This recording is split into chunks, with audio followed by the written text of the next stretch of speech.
Oops.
And welcome to another exciting adventure of Riding Through the Unknown.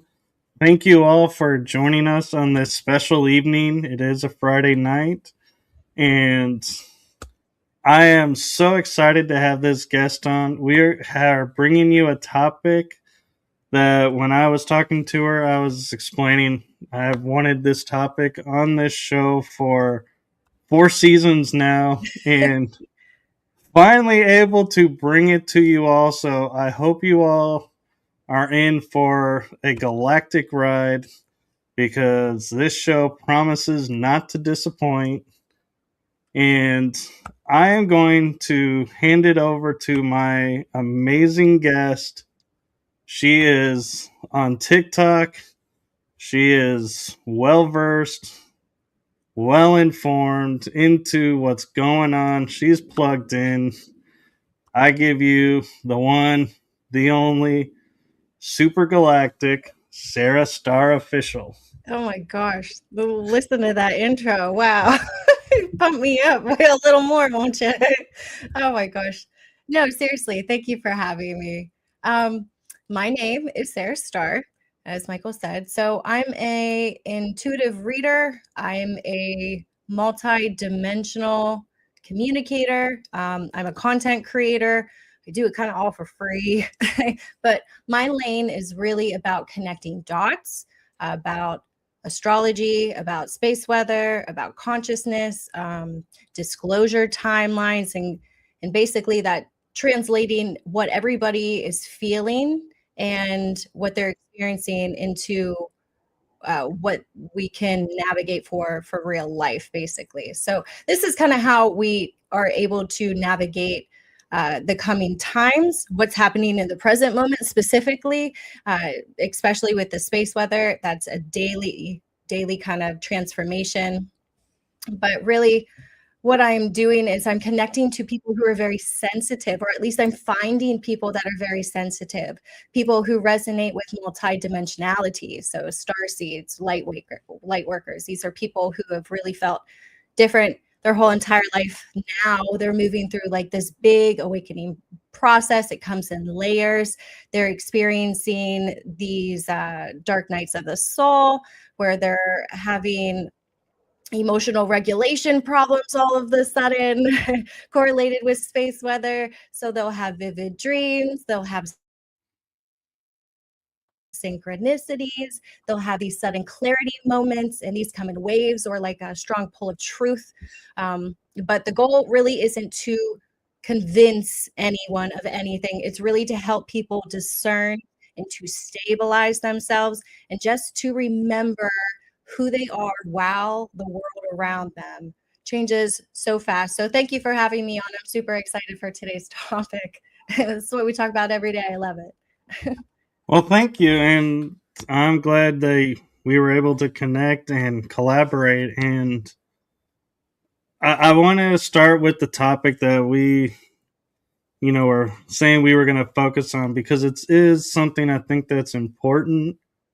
but it's hard to find people who are well versed and can actually explain it. And in watching your TikTok videos, I felt like you were the best person to do this. And so I am curious how you got into watching the space weather and how you connected the dots to Well, how it impacts people.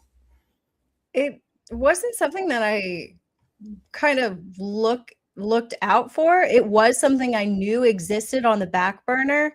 Um, Before we started the show, I talked to you a little bit about my background.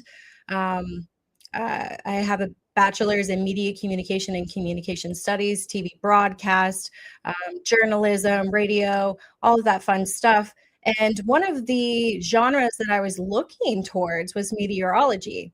And so I did extensive research on where these programs were located, what the education behind it was.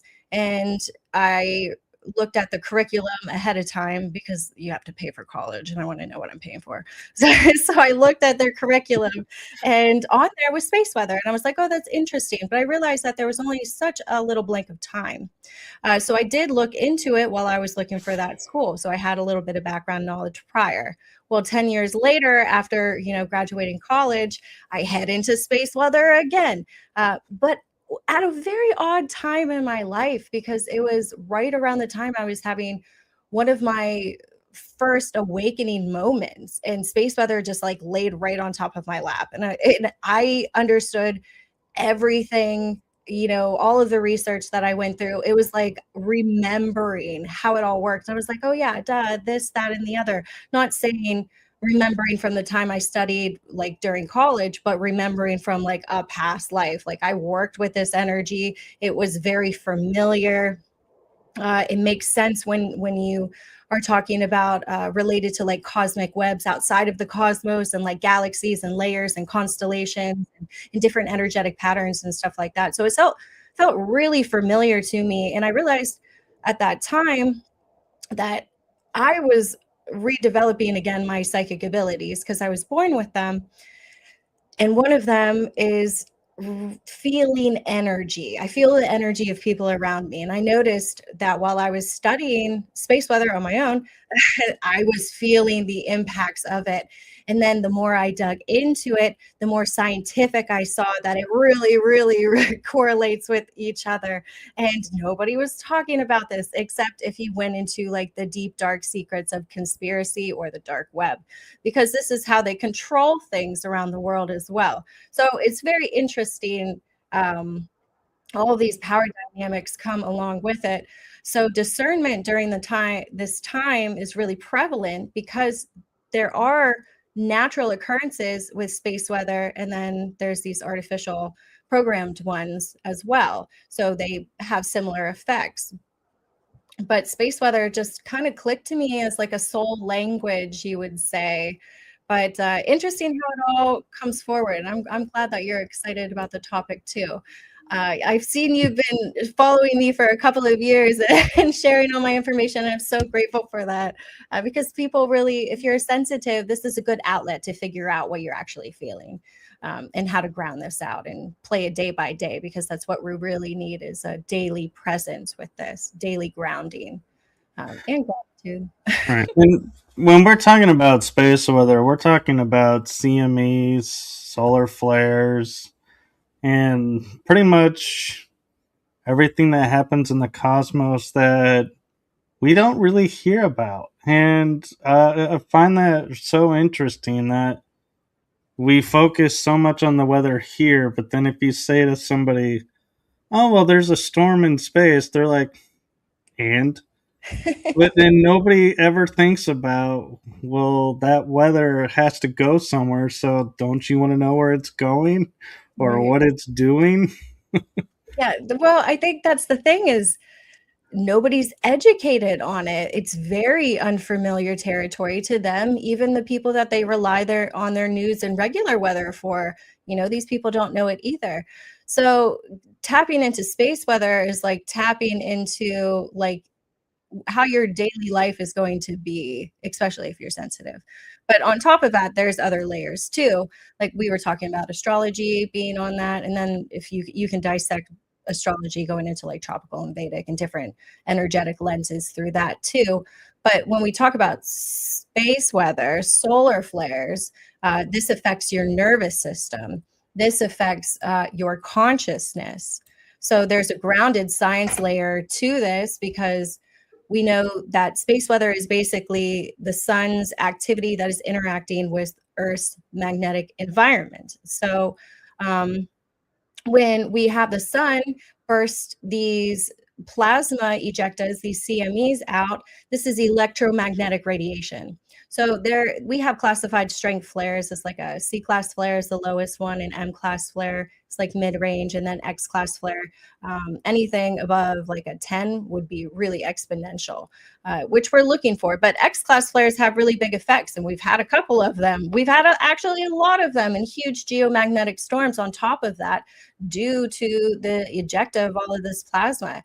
And each jump, each class that I was talking about, C, M, X class flares, that's a jump in power. So these CMEs that I was talking about, these are coronal mass ejections, and these are basically just giant explosions of plasma that the magnetic field gets bombarded by. So it will eject from the sun's corona, which is like the surface of the sun, and then it heads in cosmic web directions wherever these energy ley lines are. Sometimes they're Earth directed, sometimes they are not, depends of where these sunspot regions are located.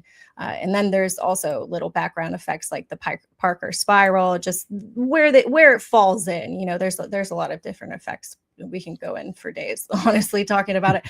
But it does have effects with solar winds as well. So solar wind environment, that energy couples with the Earth's magnetic field. And when that happens, those geomagnetic storms come in. And we've been seeing us get into G5 categories. That's extreme geomagnetic storms. We're getting auroras that are coming all the way down into Texas. So even like Alabama was having them. So low latitude, high latitude, we're all getting these auroras, not normal. I don't know about you, but I don't remember ever having the aurora in the sky when I was a kid, or anybody talking about seeing the northern lights ever, except for in polar regions. You know, you would see those.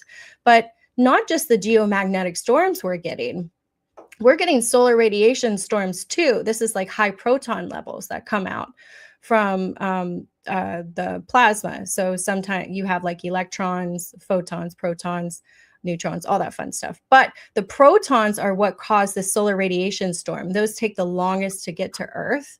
Yeah, usually you'll get the photonic light from the flare first, and then the electrons will electrify the atmosphere, and then the protons come in, and that's when you really feel it on your body because protons hold mass. So you're physically going to feel this.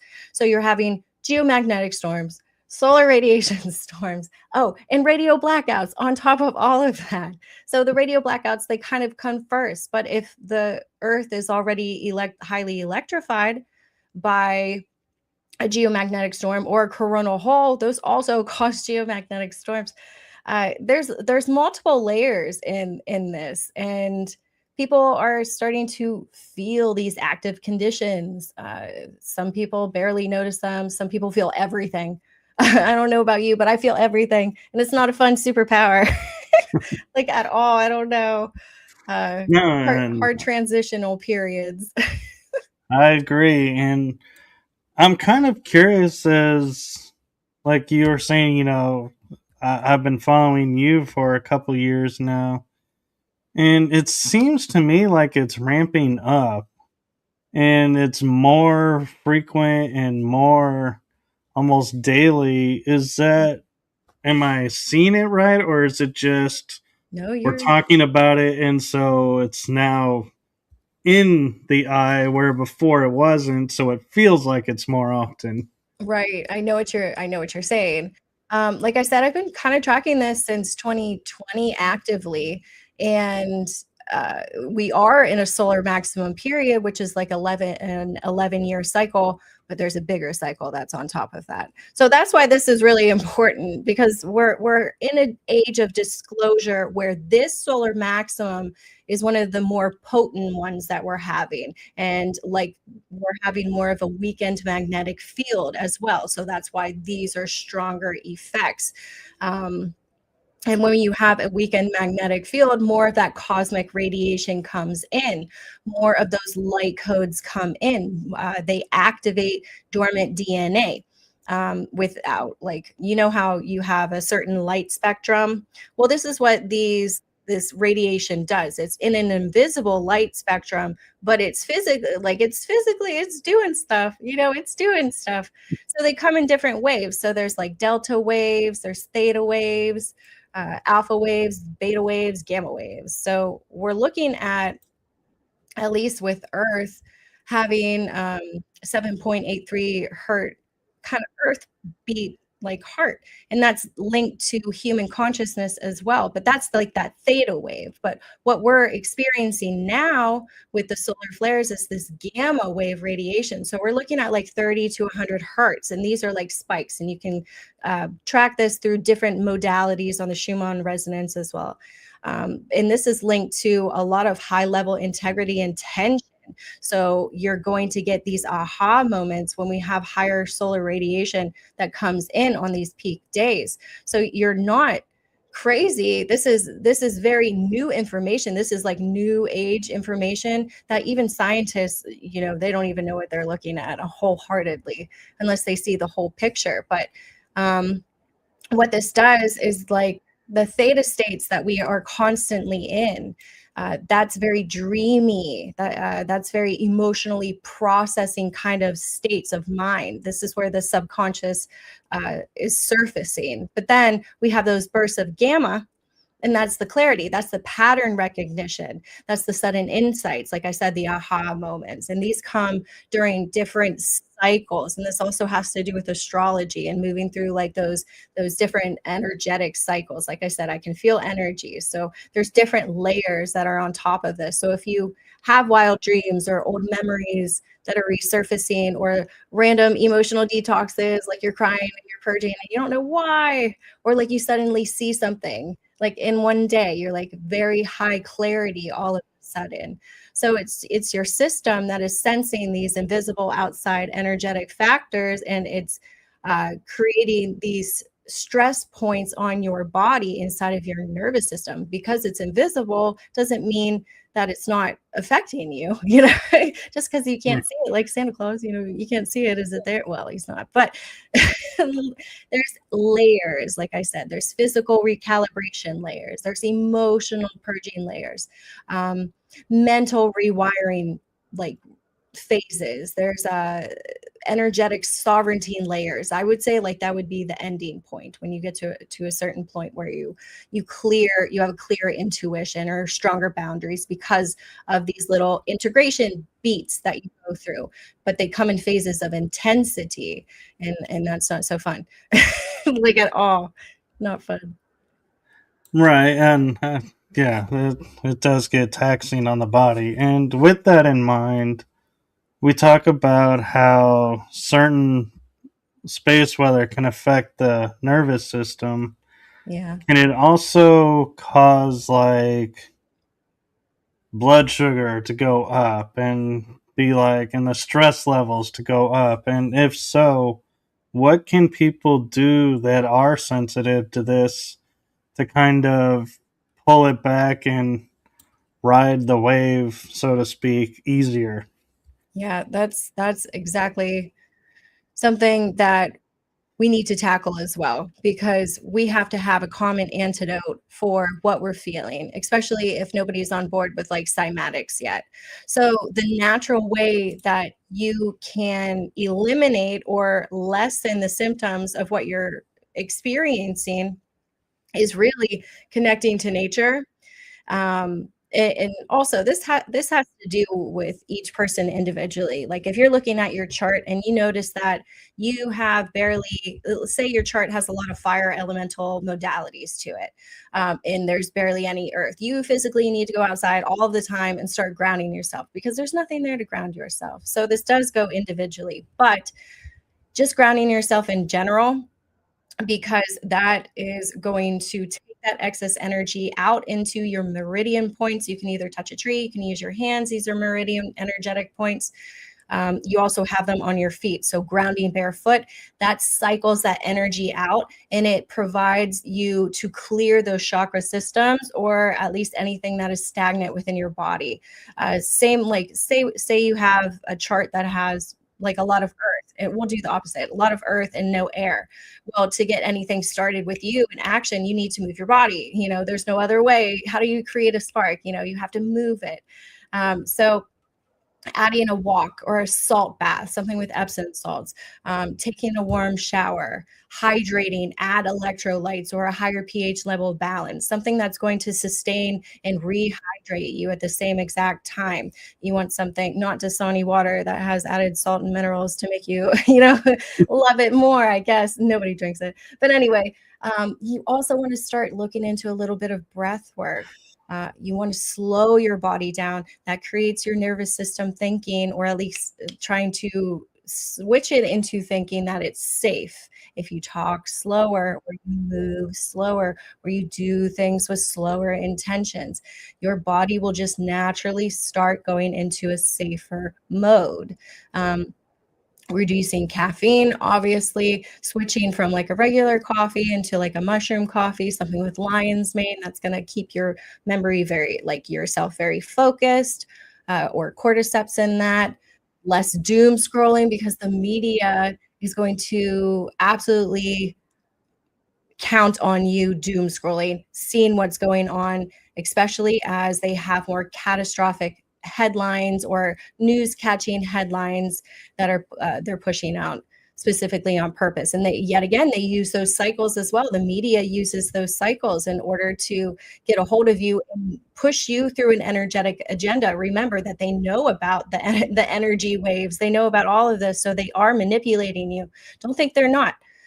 So a lot of different things that you can do, but you really just want to get your body moving, start journaling, start looking into what your dreams are telling you, what your body is feeling. You really want to stay more in the present moment. That's what this whole process is about, is staying in the present. Don't get freaked out or carried away with what is coming. Don't get torn away by what has happened. We see what has happened. We know what's coming, but nobody's stabilized. So we have to stabilize. We need to be the foundation for other people that don't understand what's going on. So yet again, layers on top of all of this, but really, you really need to decrease that spiking level that's invisible to you. But the best way is to take time for yourself. Honestly, this gives you time to kind of pamper yourself too, if you think about it. Like, ooh, I want to go on a nature walk. Ooh, I want to take an Epsom salt bath. Ooh, I want to drink some really nice fancy water. Why not? So it's a blessing in disguise to slow yourself down. I take advantage of it. No, that's good advice, and I I love how you like to talk about disclosure, and disclosure is multifaceted.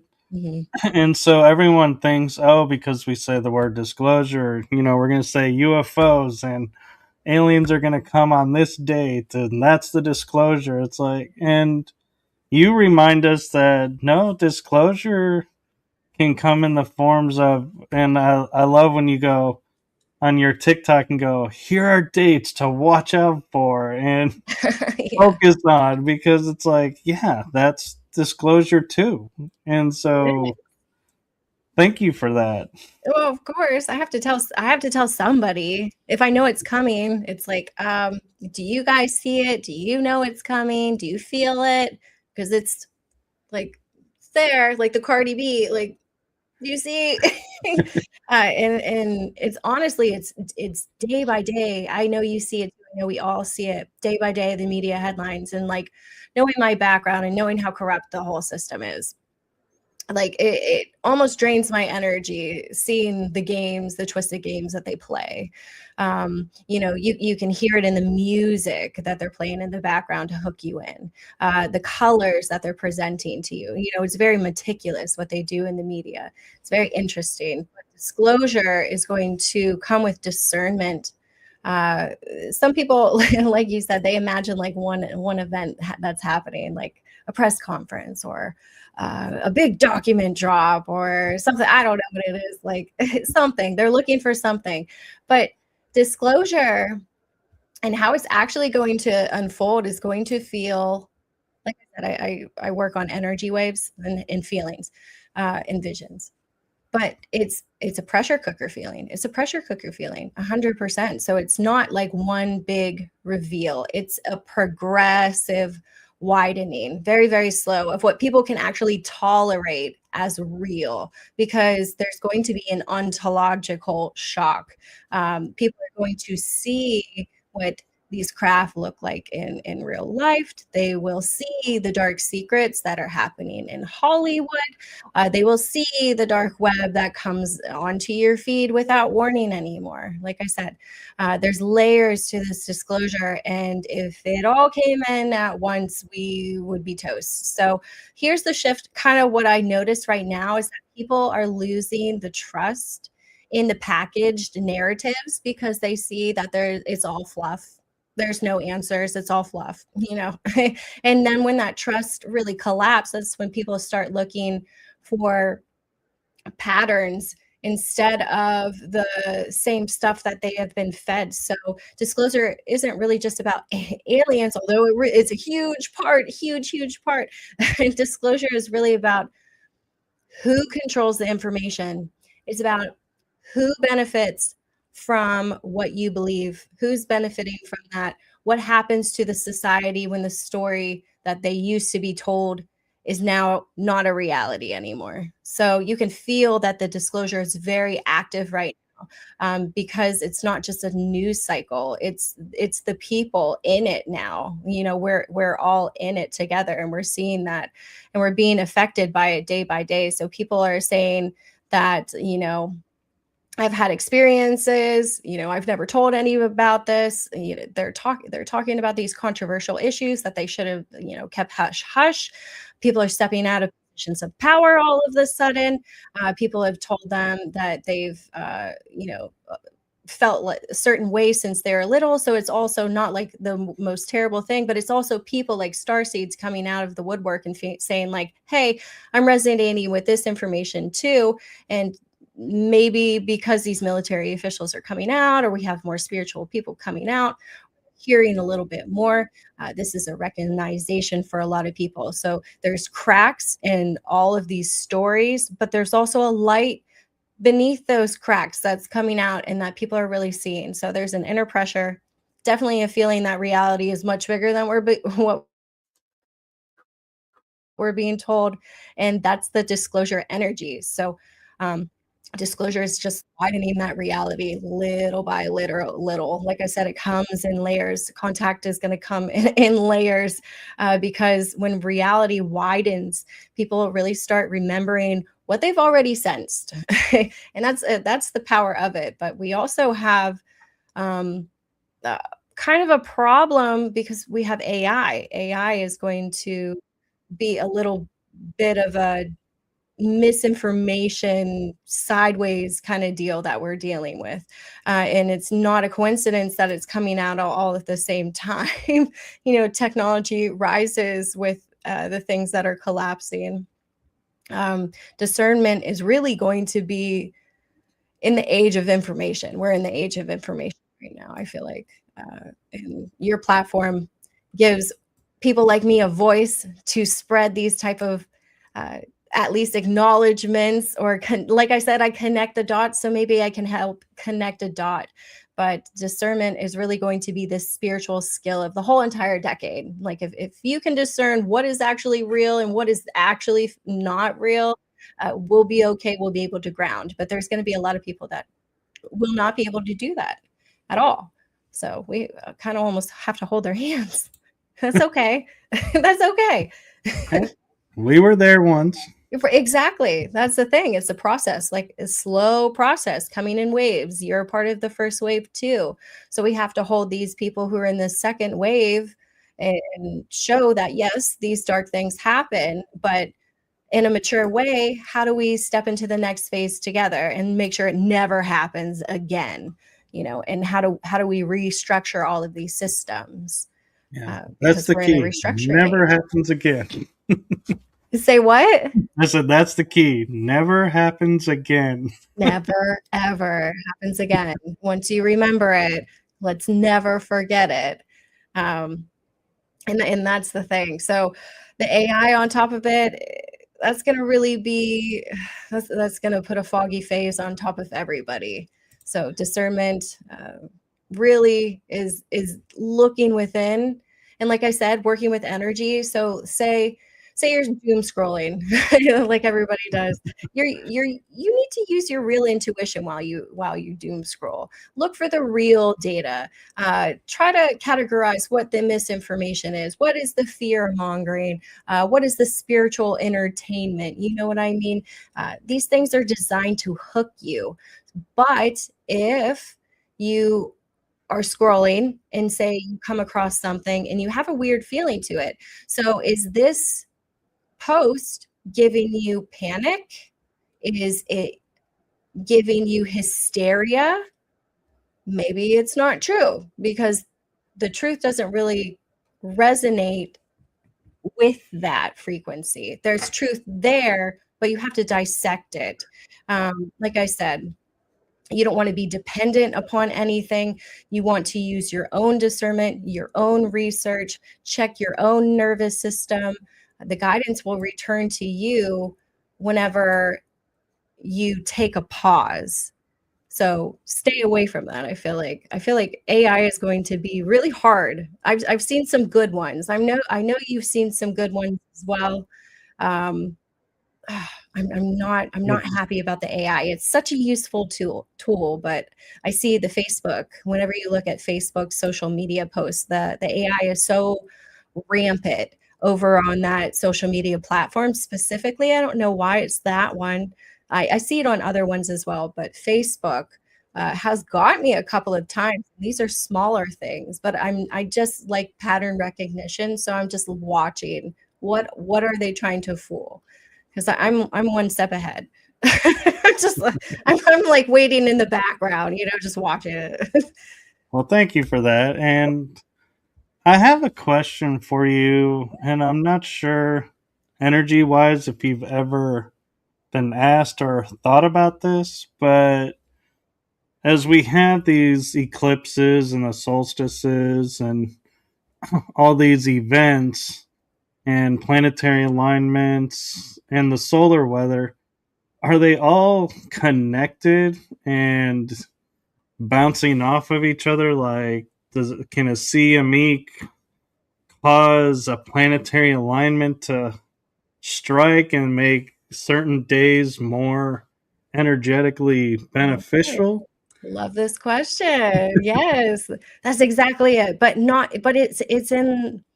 Yes, that's exactly it. So whenever we have like these astrology waves come in, and it also goes with the astronomy too. They're all different layers. Like I said, everything is layers. It's very complex. But when we have these specific planetary alignments happen, they happen at different angles. So there's like 90-degree angles, like 36-degree angles, 0-degree angles, blah, blah, blah. And whenever these strong occurrences happen, sometimes you have activator planets, like Mars is an activator planet. And then whenever we have like these different loops and alignments, sometimes these cause triggers with the sun expelling these CMEs. And we've tracked them specifically this year, 2025 into 2026 now. But when we have these planetary alignments, we're having increased solar activity. So it's a heightened awareness on a whole bunch of different amplified levels. Like I said, when we talk about astrology, this brings feelings and themes into the picture as well. So there's a bigger picture on top of all of this, and you can track this with the astrology as well. So yes, you're tracking the solar flares and the effects that it's having on your body, but you're also tracking a whole different layer on top of that of what you're experiencing in reality play out. So millionaires do not play with astrology. Billionaires play with astrology for good reason, because they know what's coming in the energetic layers that are on top of that. So like right now, we're in Mercury retrograde in Pisces. That happened on the 26th. So a lot of people are experiencing these old memories start to resurface, or like spiritual experiences are starting to intensify, especially because we have this lunar eclipse that's coming in. So we're in a phasing out kind of transition, but we really have until March 20th. And then everything's going to spring forward a little bit more. But what we're seeing is that Pisces, it dissolves all of those boundaries and it blurs those timelines. So it was the perfect time for them to drop the UFO kind of, oh, aliens are real, right when like Saturn and Neptune are at 0 degrees in Aries and it's coming out of that Pisces fog. So everybody's like, what? Aliens are real? Because it's fuzzy. You know what I mean? But they set the structure boundary with Saturn. So they know what they're doing. I see what they're doing. So when we have this Mercury retrograde in Pisces on top of that layer, this is where that intuition is going to be met with confusion. So they're pushing weird narratives right now until March. But this Mercury is going to station there and stay there from like mid to late March. But this is like past connections will start reappearing in people's lives. This is where technology is going to start misfiring. So you're going to see glitches with AI and media companies. You're going to see psychic impressions. Those are going to start increasing. So we have, when we talk about Pisces in general, Pisces is ruled by Neptune. So during retrograde periods, this is like the illusion versus the truth, or like fantasy versus fact. That's what we're seeing in the period we're in today. You know what I mean? So spiritual insight versus like the delusion of spirituality. So like Chopra. How do you say his name? I can't even say Deepak his Chopra. Yes, that man, that gentleman. Yes, this man is like held on this pedestal and now it is crumbling. So we're seeing spiritual narratives crumble. We're also seeing that they don't want to open the UFO files because of religious reasons. So why would that be? So there we go. The illusion with the truth, the fantasy versus the fact. Why is it there? But it's crumbling and people are starting to see through it. So something feels magical and grounded. That will be a good sign. Flow with that. But if something feels very magical and destabilizing, that's going to be the hidden agenda. So you can pull yourselves out of these by like these energetic connections that you feel in your body when we go through these transitions like today. So this retrograde really, I would say this retrograde specifically isn't really about chaos. It's really about the clarity through the review that we're getting. We're getting a reviewing period and a tiny bit of rest, especially with the sun. It's been quiet. I'm grateful for it. Although we have that one region coming back around, it was 4366. That was giving us all those X-class flares. And it didn't produce a geomagnetic storm or actually anything really from it. So it was really surprising. But right now, I mean, we even had a 2-day period where we had no sunspots on the sun, but we had a large coronal hole. So that was interesting. So yes, solar flares, astrology layers, all packed on top of each other. What we're experiencing now, major headlines are changing in 2026. It's all going to start making sense once you use that superpower of discernment.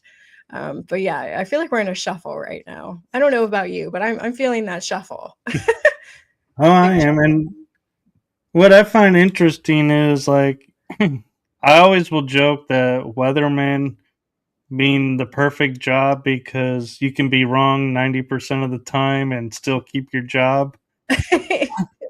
And I wonder, when you're studying the space weather and all the energy effects and everything that's going on with the days and the alignments, how actually precise and accurate is it versus like, can we say, oh, there's going to be a CME on Tuesday? Well, actually, no, it got pushed back to Wednesday. Does that actually happen, or That is the does. sun on a more steady schedule than we are? Well, the sun's energy is unpredictable. It's unpredictable and is one of the hardest things that you can accurately, describe or monitor at all, because it's something we have zero control over, like, period. It's actually number one on the national disaster list is space weather, solar activity, before like earthquakes and tornadoes and wildfires and like destruction, big destruction. Yeah, it's space weather. I looked that one up. I thought that was interesting, but that's true because we have a lot of outer dynamics that are involved in space weather and tracking it. We have different models that we have to use. Sometimes they're not up to date, depending on what NASA is allowed to show us or not. But there's ways around that. But the thing is like, okay, say you have a CME or a bulk of plasma eject from the sun.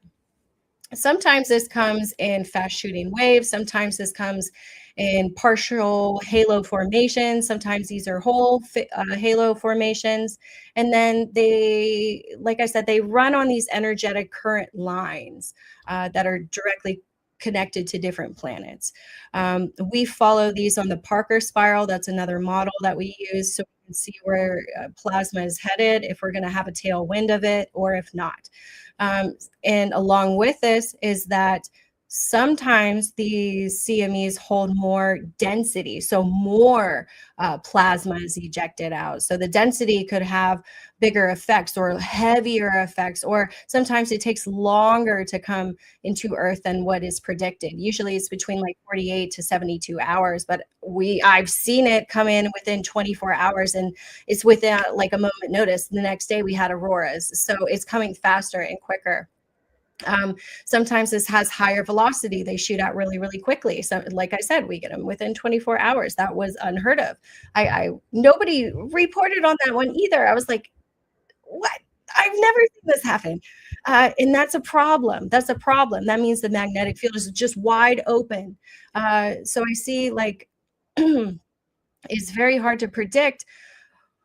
But I mean, from what I've seen for the past couple of years, 24 to 72 hours now. So, but it really does depend. Each solar flare is very different. So some of them don't even come out. Some of them are just higher photonic light, and they just produce radio blackouts all on their own, just on the flare itself.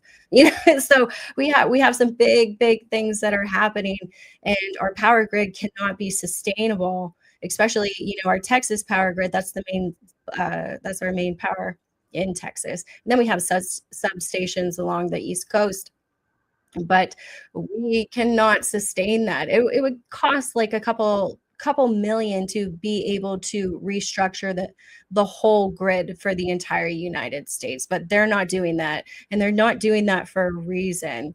And I question that reason, because if you have all of this money to spend, why wouldn't you spend it on stabilizing something that is going to go out? I don't know, but they cause real effects in our present reality. Space weather in general, something nobody's talking about. It'll shut off your computer. It'll shut off your GPS. What if you're driving in the middle of nowhere and your GPS is gone and everybody else's GPS is gone? Oh, by the way, your car shut down. Now what? Do you got a map? Oh, I don't. So what are we going to do? So these are real life things that are happening. Yeah. I actually do have a map still. Good. Laminated Yeah. too. Just so in I can case. draw. It's very, very real. It's very, very real. And they'll shut down airports. They'll lower aircraft so they can only go so far, because the radiation of them flying at higher altitudes is increased. It makes people sick. It makes the pilots themselves sick. So it's very, very real. We should talk about it. Oh, wait, we're talking about it. I have a interesting theoretical question for you. Of We're course. we're talking about like these flares and the solar winds being energy frequencies and energy waves. And I know from personal experience here, like if I stand in by a fire and I'm like, I don't want the smoke, I can use energy to create a little barrier so the smoke goes around me. It doesn't hit me. Can that work on the space weather side, that the people can sit there and like go, hey, we're gonna put a shield around the planet so you'll Oh, I bounce see what you're off? saying.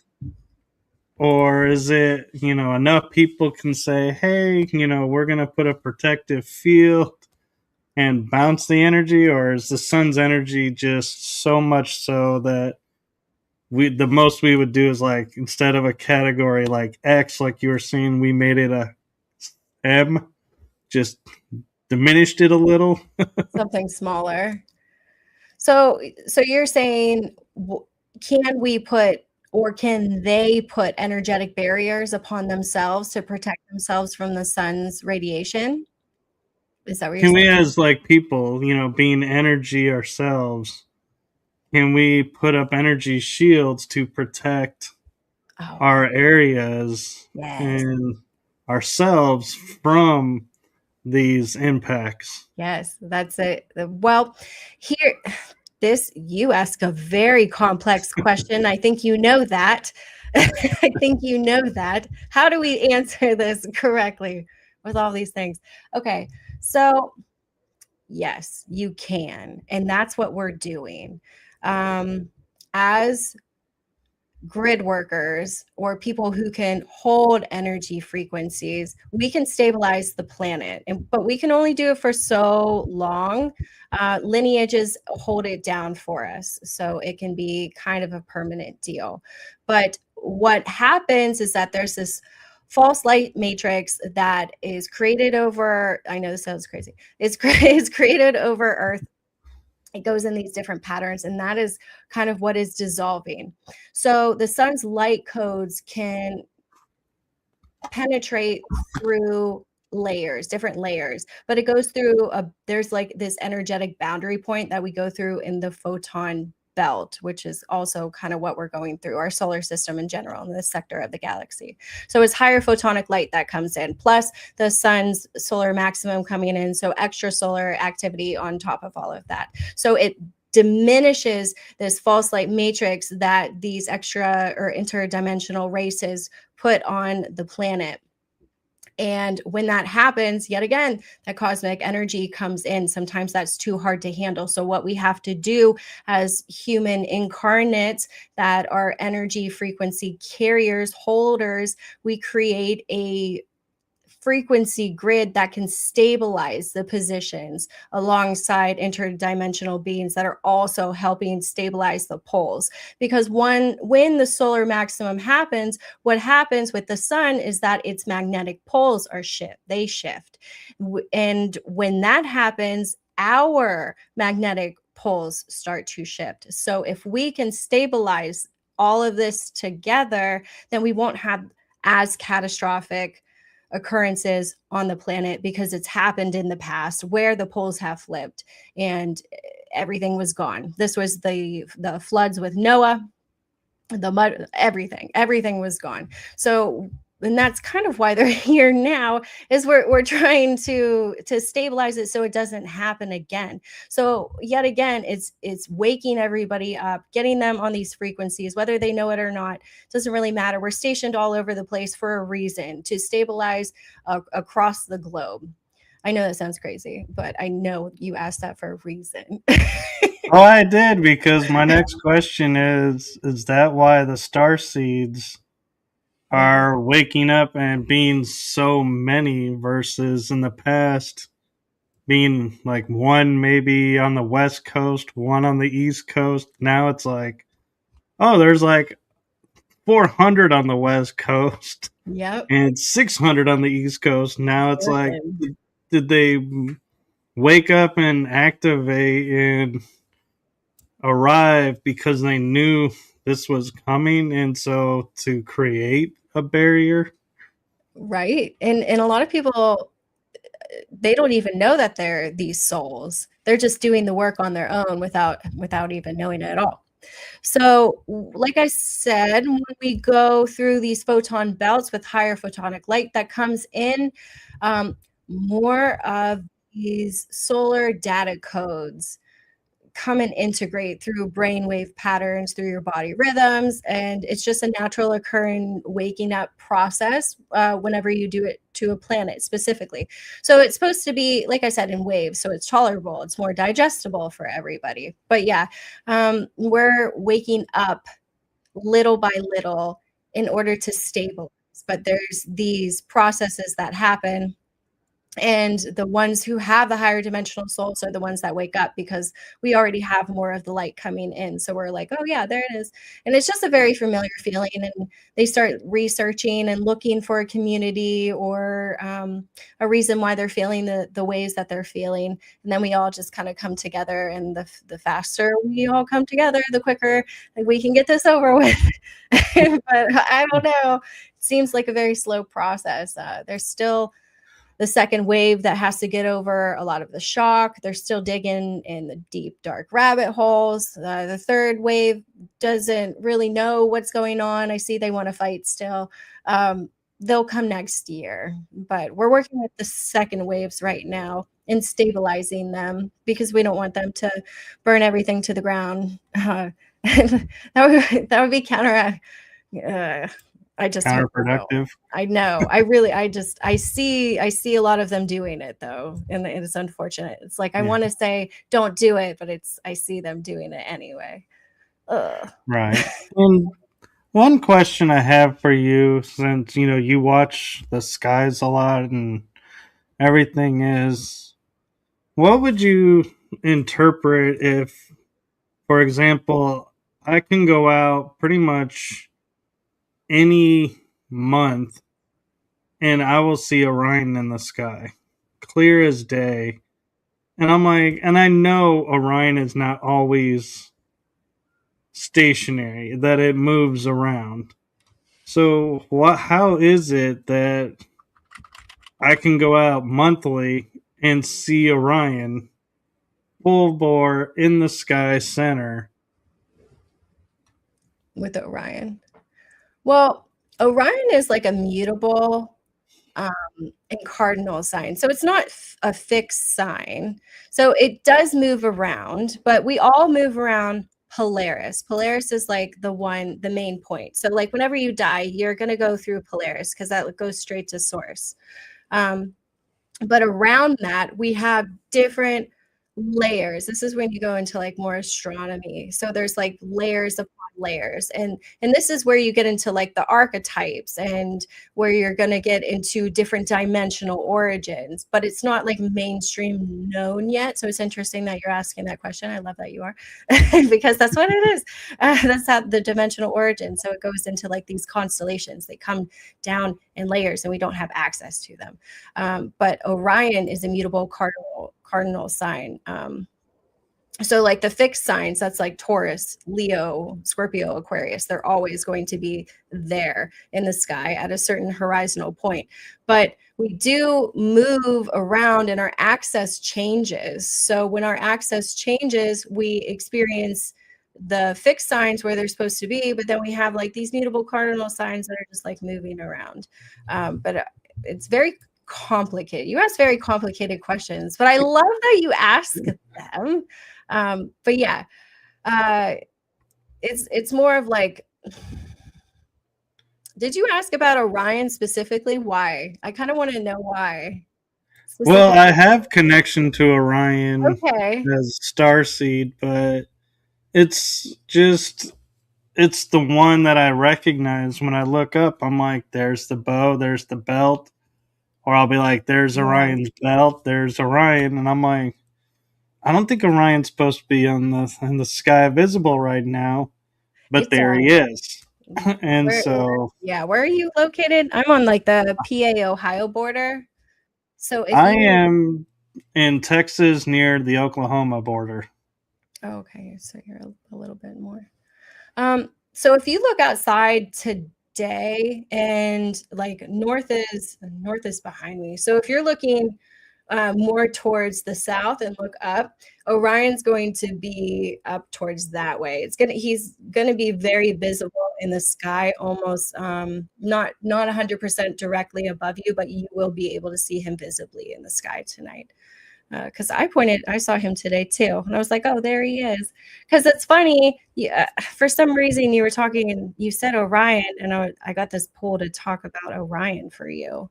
I don't know what's in Orion. I know Mintaka is in Orion, and that's where one of my past lives was. Do you have past lives? The Orion Wars. Okay, see, is this why we're connecting? That's so interesting. Yeah. Orion is really often associated with like polarity lessons. So like traits with like deep shadow work, people who are very analytical thinkers, people who are truth seekers, you know what I mean? So now again, these are like those archetypes that I was talking about. These are archetypal frameworks, energetic like frequency layers on top of that. So where your soul resonates with these different locations is often, that's a past life synchronicity. You're looking at it for a reason, you're feeling different for a reason, or you have like this strong pull to these places. But each star seed identity is spread so far across that they all have different traits that are associated with them. Like you said, the Orion Wars, it was absolutely crucial for them to leave the planetary systems in the higher dimensional, like the higher what is this, higher area of the Orion constellation, because below the belt, that's where like the reptilians are, some insectoid races, and then a lot of the gray races as well. And then they were taking over where the belts were at. So Mintaka is that ending belt line. If you're looking from left to the right, it's the furthest one on the right. And that planet was taken over. That was one of the water planets. And then you have in the higher constellation of Orion, that's where like there's a melting pot, like a big melting pot of different species and races over there. But they're higher dimensional, they are part of the Federation as well. And so the Orion Wars was absolutely devastating to the whole constellation itself. Millions of different species and races perished. Planets were exploded. There was refugees that had to take refuge in different constellations like the Pleiades and Sirius. Some passed away, and they didn't go back to those constellations at all. They went further. But when we talk about different star seeds, there's different perspectives, different energetic layers that are on top of that. I just thought it was really interesting that you were talking about Orion. Well, if you think that's interesting, you're going to really love this next question then. The moon. Now that it's visible in the day, because I remember it not being ever visible in the day growing up. But I can go out and like yesterday saw the moon. Today, no moon. Tomorrow may not be a moon. I saw the moon today and yesterday. It's up there.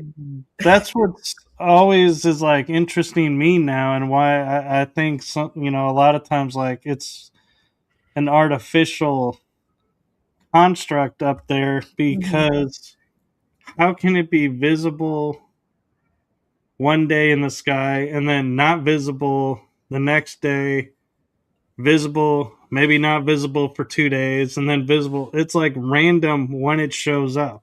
Well, I haven't seen that, but I have heard it, and I have seen it a lot on other people's videos where they're experiencing this. Now, it doesn't happen in my reality, but that doesn't mean that it's not happening in other people's realities. We're not on all of the same timeline. So people could be experiencing these things a lot differently than when I'm experiencing them. So I'm not saying anybody is crazy or wrong, because you're right. The moon, there is holographic moon technology, but the moon is also very real, and it has very real races that are on there with different agendas, including us. We have a base there. We've had a base there. But with the moon, that's an interesting question because that's something I've been thinking about and pondering is the dimensional reality or the timeline reality of everything, different perspectives. Why are people seeing it and recording it and we're not seeing it over here? Like you said, you didn't see the moon, but I saw the moon today. I saw it during the daytime too. Um, and you're right. I don't remember ever seeing the moon during the daytime when I was a kid. I can honestly say that, like at all. I don't remember the northern lights, and I don't remember the moon during the day. Yeah, we were taught the moon is the night sky, the sun is the day sky, Right. and the two never mix. And now you have the sun and the moon both at the same time. Well, I mean, when we go into layers, also, again, this goes with like astronomy too. Um, when you're dealing with accesses and ecliptic, like the ecliptic planes, so you can have the moon and the sun at the same exact time, seeing it in the sky. But I don't think that everything that we see in the sky is real. You know what I mean? Because there are Right. sun simulator technologies that are patented, and they were experimenting on that. So could we be seeing false suns, false moons? I feel like we absolutely could because they wouldn't have invented it and patented the technology if they weren't using it and then hitting it on a black project budget, you know? So we have to question these things. And I'm glad that you're questioning these things because it's very real and we have to stop like pretending that it doesn't exist and that they're not using it. Like why is it still being funded? Let's talk about that. If it's not real, why are we still funding the projects, everybody? Exactly. So I'm seeing it. Yeah, the moon's a really interesting topic. I feel like they're gonna when will they talk about the moon? Mm, that's gonna be an interesting one. I don't know. I feel like they're whenever they do the UFO disclosure topics, I feel like they're gonna produce redacted files at first, but there's going to be glimpses of alien bodies.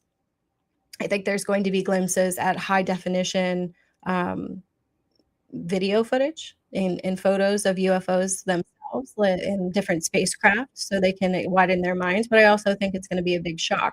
So I feel like UFO disclosure is going to be more about the craft at first and then the aliens.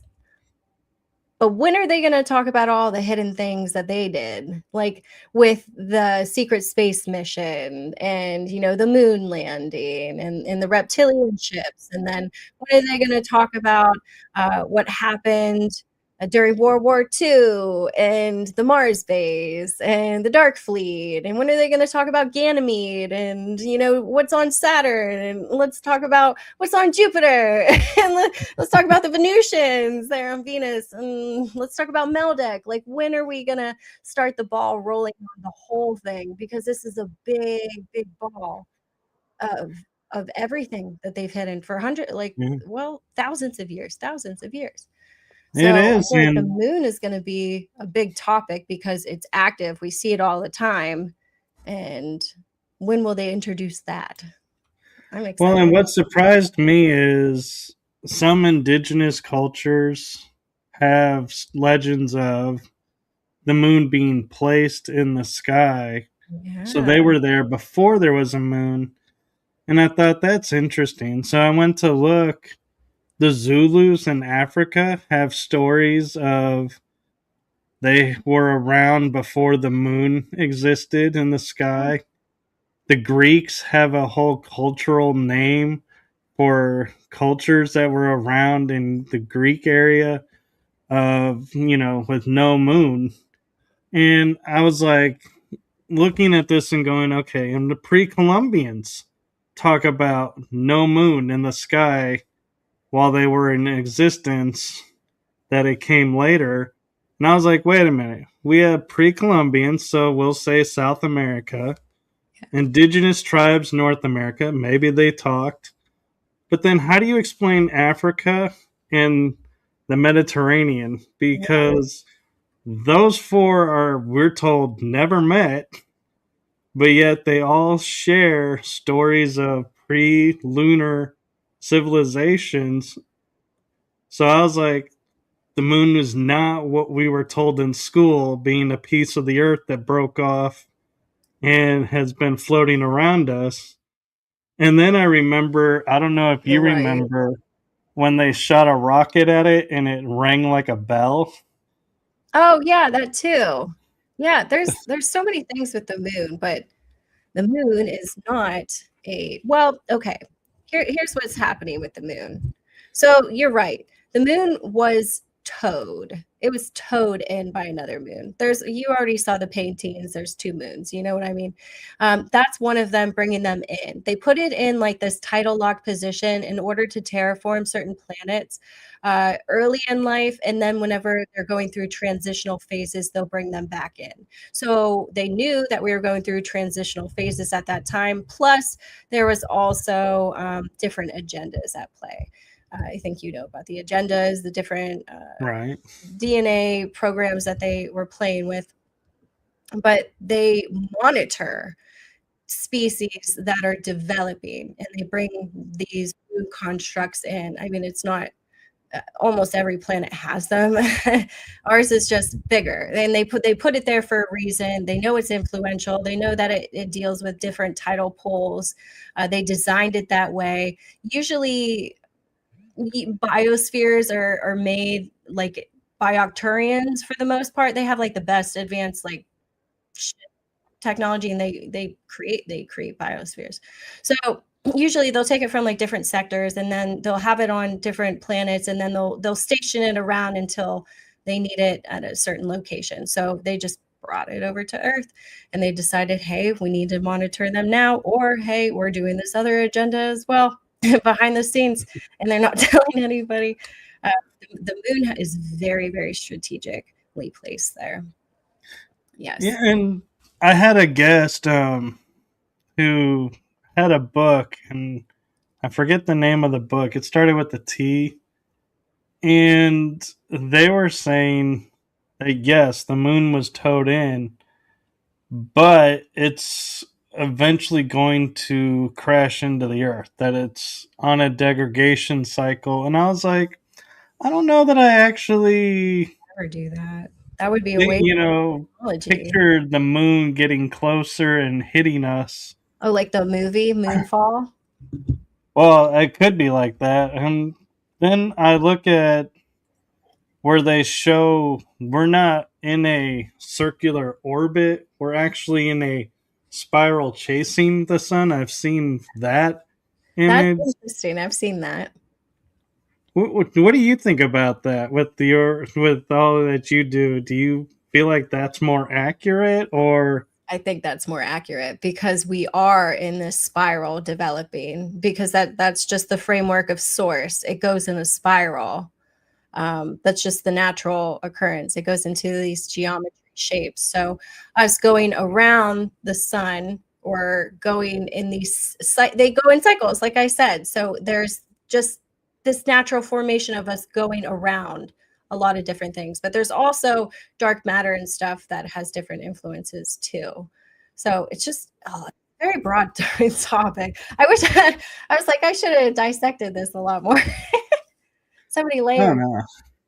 Well, and the one thing that caught my attention about space when I was a kid was I looked up one day and there was this like bluish line across the sky and the horizon, and someone goes, "Do you know what that is?" And I said, "No." They go, "That's the Milky Way." Oh yeah. Isn't And that I was like, in my mind, I go, "That can't be the Milky Way because it's a straight line across the sky." uh-huh. Science tells us if we're in something, you can see it to the left, you can see it to the right, but it cannot be a continuous line. So if we saw the Milky Way as a continuous line, do we leave the Milky Way?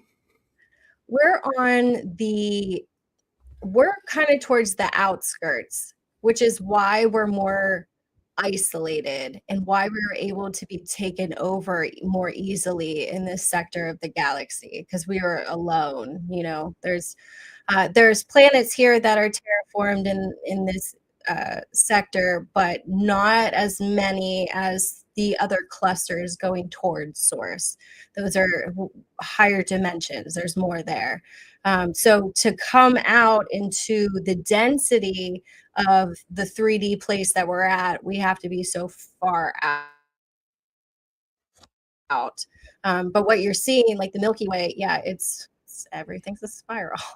But what you don't see the whole thing. So it's like what you see in the sky, it's like half a bend, but it still goes all like it's a circle or a cycle, galaxy spiral. Okay, because my mind was like, yeah, this is the entire length of the Milky Way galaxy. Oh, There's not no the whole way I thing. could be seeing it in its Yeah, entirety because we're no. supposed to be in it. That's just like a tiny, like you see a tiny arm, like a tiny arm of it. It's huge and it's infinite. Um, and it just goes on. It's so expansive, but I love the feeling of it. Like whenever, I don't know, whenever I feel like when I talk, I feel energies. So Right. when we talk about the expansiveness of space and then just where everything is located, like there's just these little energy pockets that happen. And then with the dark matter as well, these are what your human eye perception cannot see. So it's dark, that's all. But it's actually like it's colors you haven't seen, brighter, higher dimensional. And we move around these sectors too. So they have little energetic bubbles around them that protect certain areas. But our sector of the galaxy, like I said, we're on that outer skirts of the arm. So we were left alone for a little too long. And they came back and they said, oh no, what happened to our experiment? Should we toast them or should we let them ride it out? And they're letting us ride it out. But they're going to help us. They're going to help us, but they're going to let us write it out. Yeah, and You're going to help. I'm going to help. so where do you see in 2026, with it being the year of the fire horse and obviously more sun activity, which I'm kind of wondering if there's a coincidental connection there, Yeah. being that we're in a fire horse year and there's more activity on the sun. But is that going to impact like all the galactic star nations out there and their abilities to come here and interact with us? Is it going to make it easier, harder? What do you see for Easier for 2026? them. Yeah. Because more light comes in, it's easier for them to have not only the ships come in, but be here with their physical bodies. Because when you go to a lower dimension, you have to constrict your body and conform to the laws of that planet that you're entering. And it does not feel so good. So, so they don't really like to come to Earth. They have special suits that they wear and all of that fun stuff. But because of the higher photons that are coming in, they are now able to integrate a little bit better and we can interact with them a little bit longer. But here's the thing is that and this is the fun part, because we go through these barriers, there's layers to this, so it affects also their ships, and they're able to be more easily seen in the skies, because it messes with the tech of it. So that's going to be really interesting in 2027. So like the tech malfunctions. So say you have a rainbow ship that is trying to hide itself as a cloud. Well, you're going to see it as a rainbow ship and not a cloud anymore. That's what I mean. So it's they're doing this on purpose. They know that this is happening. It's really exciting for them as well to be a part of this as much as we want to be a part of it as well. So they're coming here with really good intentions, but they're giving us room to breathe and to be able to take those baby steps on our own. Because we ultimately have to give them the okay to move forward and make contact. But yet again, this is going to go in cycles. And 2026 is really an interesting year. 2026 itself. So we have that Saturn moving into new signs, the institution pressure, Uranus shifting signs, technology. There's going to be rebellion spikes because of this. There's going to be Pluto. Pluto moves through like power centered signs in 2026. So this is like corruption is going to surface. Yeah, 2026 is not random chaos. This is absolutely a structured recalibration. They're counting on this. They want people to see that the government's have issues. There's transparency issues there. Obviously, they're fighting amongst each other because they're bummed that they weren't in the know. You know what I mean? There's financial restructuring that's happening at the same time.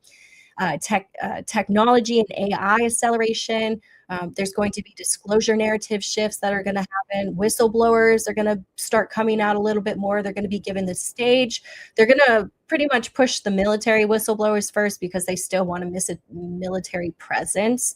They're using that theme.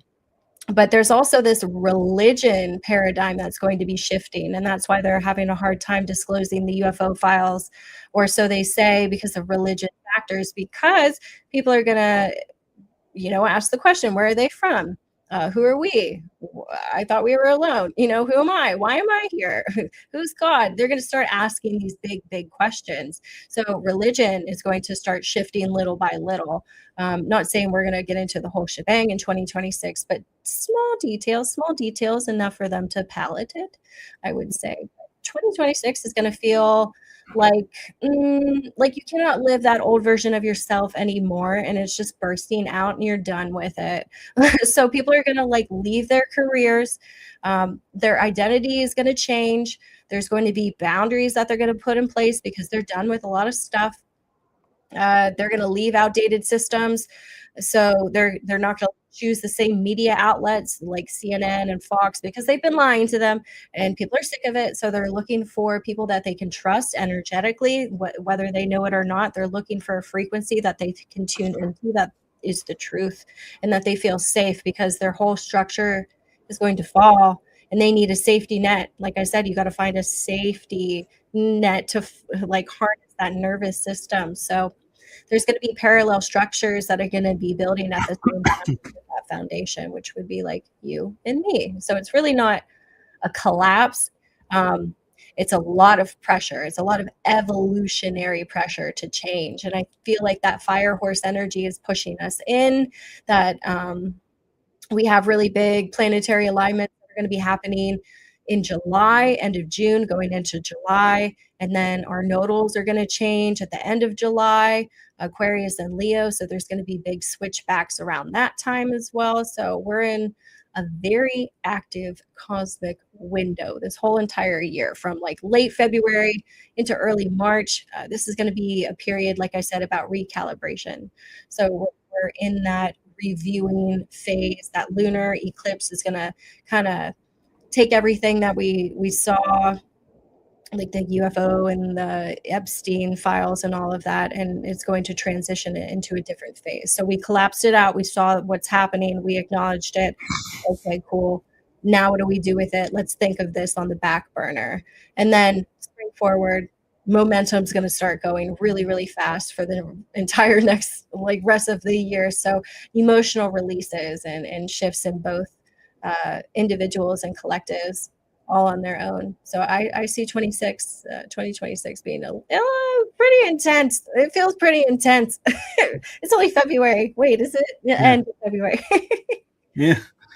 And you bring up an interesting point that they're able to, with the energies right now, photonically be able to be here and a little easier.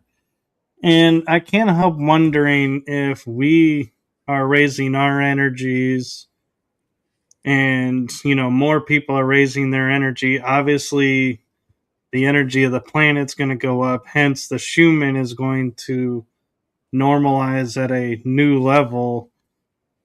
Is that something that you think is, we are in fact raising the Schumann resonance, and that's why it's off the scale so much. Is so many people waking up and tuning into their energy and learning how to utilize it and exist in it, or is the energy going to spike up and then slam back down, and we're all going to be like, oh my god, how am I can't move because the energy is so low from where I was and I'm feeling so dense now.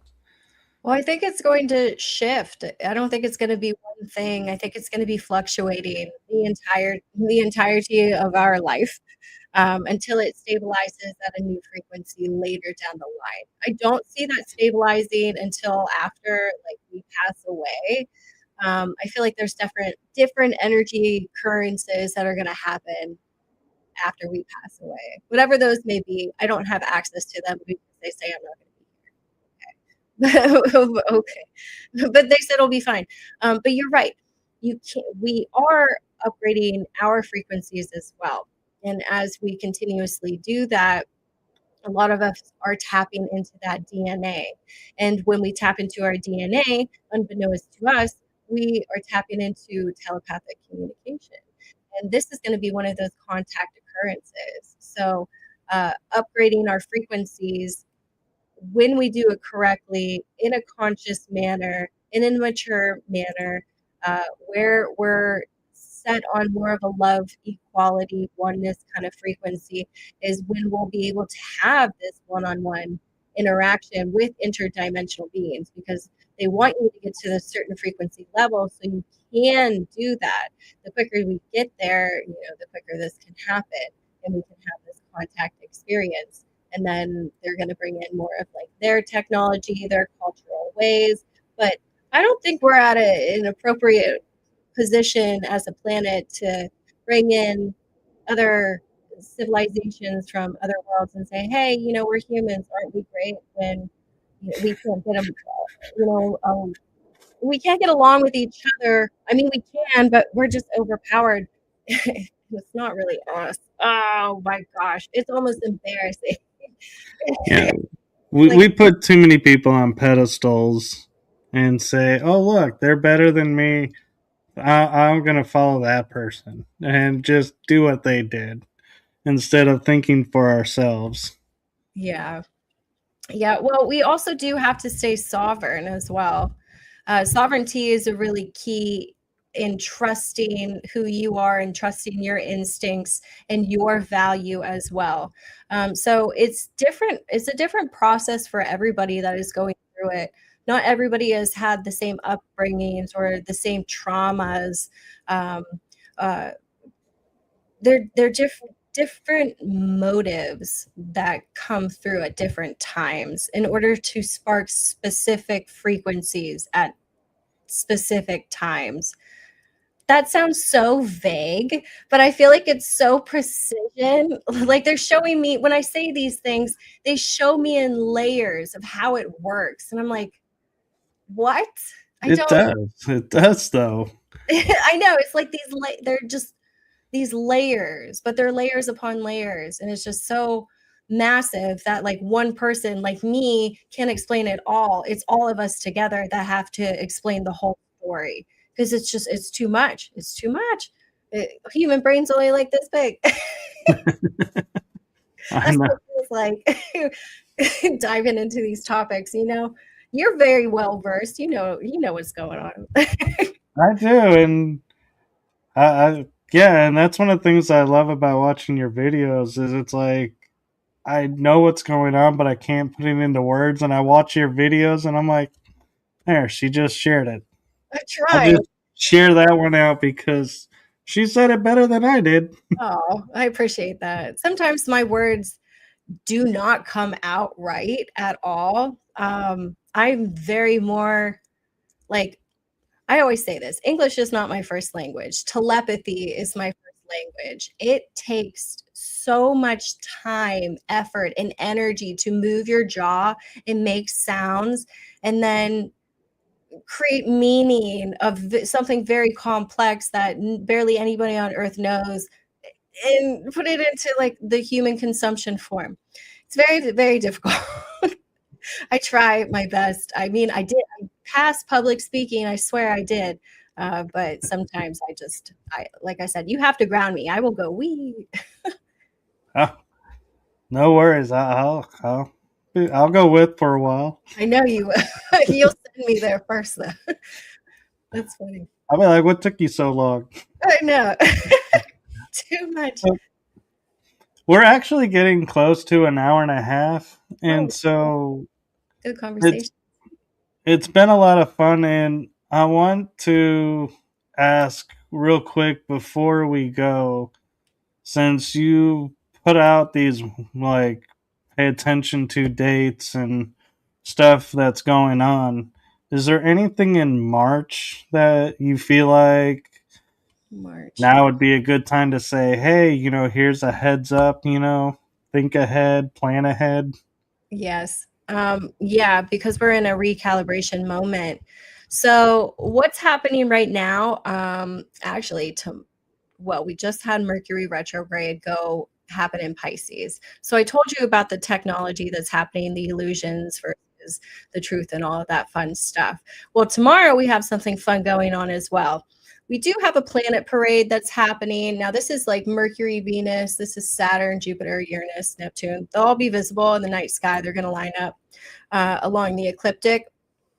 But they're not all at the same degree. So it's not like the most significant planet parade that we have had, but there are energetic themes that go along with this. Like Mercury is about like reviewing and reflecting. Venus is about like your finances, relationships. So yet again, refining these type of things. Saturn's about that responsibility, that structure. Jupiter is about expanding your belief system beyond what you thought it would be. So I'm seeing like there's a strong sense that humanity is just standing at a threshold right now, and they are in a review period before they're allowed to go into the next step. So after this planetary parade, we're going to jump into this March energy. And March energy is a lot lighter than a lot of the other months. So I am going to welcome March. I really am. But the days leading up to this eclipse, which is on Tuesday, on the 3rd, you're going to feel this emotional pressure build up. So this is not going to be the most fun time. Because people are often going to feel very restless. They're going to feel very introspective or nostalgic. There's going to be emotional sensitivity that is coming out. They're going to feel more intuitive. And then when we go into that blood moon lunar eclipse, that's going to be in Virgo. So Virgo is really about like your daily routines and like work and organizing and mental clarity and like your physical well-being. So this is going to be a very supercharged full moon. Full moons already bring in cultivation and emotional illumination. So this is going to become more of a ending cycle from what that solar eclipse brought in, which was the epiphiles and the UFO disclosure. So this is going to close all of the emotions that were in that window and set what we're doing for the next schedule. So that Virgo moon is organizing. Okay, we're marking the end of this. Now we're going to organize what's coming up next, and we're going to do it in a sustainable way. But we're going to have this strong urge to declutter. So people are going to want to go and comb through the files. It makes sense. So it's like reorganizing things in order to make room for something that's going to be beneficial coming through. So people are going to have body sensitivity during the lunar eclipse.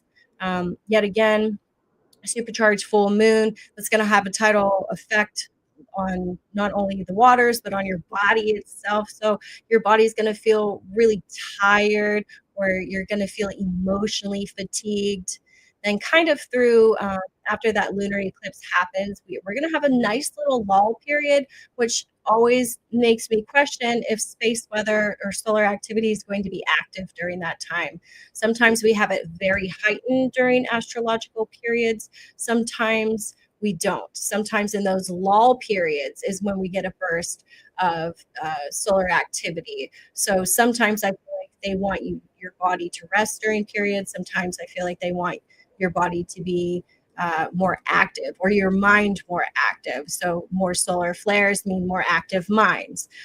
So I feel like definitely not a time to rush any type of decision, especially with that Mercury retrograde going on. First 2 weeks of March into April are really about integration. uh, Time to observe everything and shift internally, because we're not ready to take a jump yet. I know some people are like really, really ramped up and they really want to do that. They say, now's the time, I'm sick of this. Wait for a second, because that's going to blow over. If we react now, it's not going to be as monumental as if we were rebuilding and realigning and had all our shit together, you know? So wait for a second, reflect, realign, release all of that stuff, and then we're going to rebuild, because we have some big triggers that need to be released individually, collectively, of what's going on. And then in the coming weeks, it's about restructuring that process again, being emotionally more introspective, opening yourself up, because we will ultimately be faced with crossroads again. But if you're feeling any of those type of things, that just means that you're in sync with what's going on with the energy in the sky right now. So this is really more about a period of listening rather than forcing, um, observing rather than like reacting right now would be beneficial, or like releasing. You don't want to suppress or cling to anything. You really want to release it. And the more you stay grounded, the clearer the guidance will become, I would say. So I feel like that's what's going on in March. Like probably the more low key month. Fingers crossed. Maybe. Well, thank you. And real quick before we go, where can people follow you? Oh, yeah. So you can go either to my TikTok, my Instagram. I have a YouTube, a Facebook. I have a Threads, sarahstarrofficial.com. That's SARAHSTRSTARR. I can't even spell my name. Sarah Starr Official. Or you can go to my website, sarahstarrofficial.com. I do natal chart readings. I do starseed origin readings. So it's like I look at a close version of who you are, your energetic signature, what your karma is. If I look into your origins, I look into your primary, your secondary. I look into timeline activations that are coming up. Just trying to recalibrate people, trying to find them on the right path. It looks like everybody is looking for who they are in this moment, because everything is changing right now. So if you have been feeling that, you are not alone. If your nervous system is loud, stabilize it. And if you need guidance, head over to my website, sarahstarrofficial.com, and I'll hook you up. Very cool. And I got it on the banner. Oh, And before we go, I do have one message for you. oh. From my heart and the heart of my shows, thank you for what you're doing for humanity. It's seen, heard, and felt, so thank you. Oh, thank you. I appreciate that. Nobody's thanked me before. Thank you for thanking me. Oh, thank you. I appreciate And thank you for this collaboration and really all that you do, because you are like a bright light in everything that's going on. And Oh, there are times that I'll be sitting there going, what in the world? And then I'll come across your page and I'm like, oh, I feel so much better now. Even though feel I it. didn't fully listen, I'll be honest, I probably listened to half of something because it gets a little over my head, but I'm like, okay, I feel better. I feel Good. I have a handle on it now, so I'm in a better space. So thank you for doing that. No, that's the whole reason why I'm here. I want to people to feel safe and feel grounded and understand what's going on, because there's not many people in the world that are talking about this right now. And if I have the platform to do it, and I have the skills to do it, and the knowledge to do it, and the communication to do it, I guess I'm supposed to. So I'm just going to keep going. Yeah. That's the job. That's the mission. Keep going. And hopefully we'll have you back on again because you have so much to share. barely hit the tip of the iceberg with all that you have. There's a lot to talk about. You know it. There's so much. Can't just be me. You too. You have good questions. You have great questions. Well, thank you. Of course. And so, with that, we are going to say goodnight to everybody. Have a wonderful weekend. Enjoy the last 2 nights of February. Yep. God, can you believe it's only 2 nights left? I know. We only have 4 weeks in February. It blew my mind. I figured that out a couple of days ago. I said I'm running out of numbers to cross off. Oh wait, there's only 4 weeks. I literally lost time. I'm not gonna lie. I totally lost time, like a whole week and a half. I don't know where it went or what. I don't know.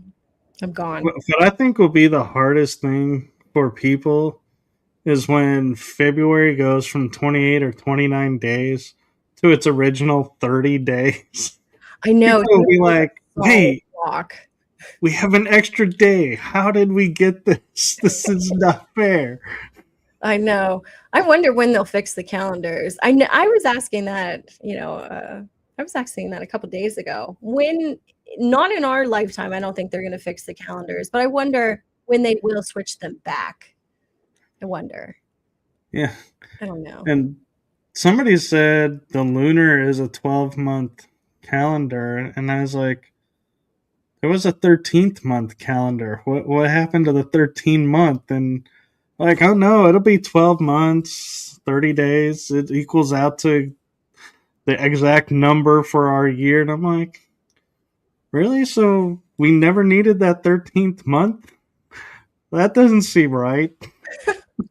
It would all be a solid block and everything would work out numerically, but there's also hidden layers when we talk about switching the calendars and the energies. And that would be a whole different topic to talk about. But we can go there too.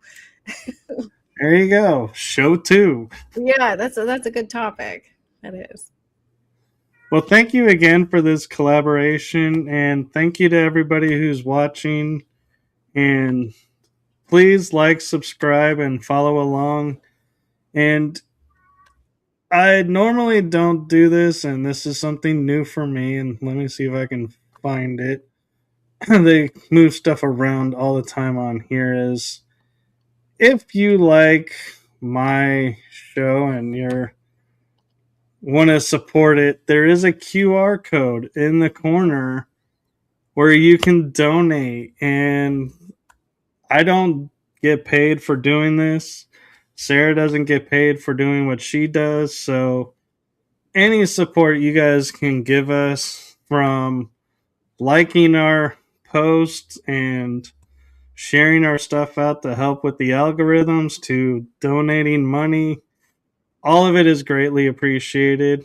You all are who makes this possible. We could sit here and talk to ourselves and it'd be fine, but you're really who we're doing this for to help. And so just want to offer that out there for everyone. And be sure to like, follow, and subscribe Sarah as well on all of her platforms. I guarantee you will love her videos. She does very high quality videos.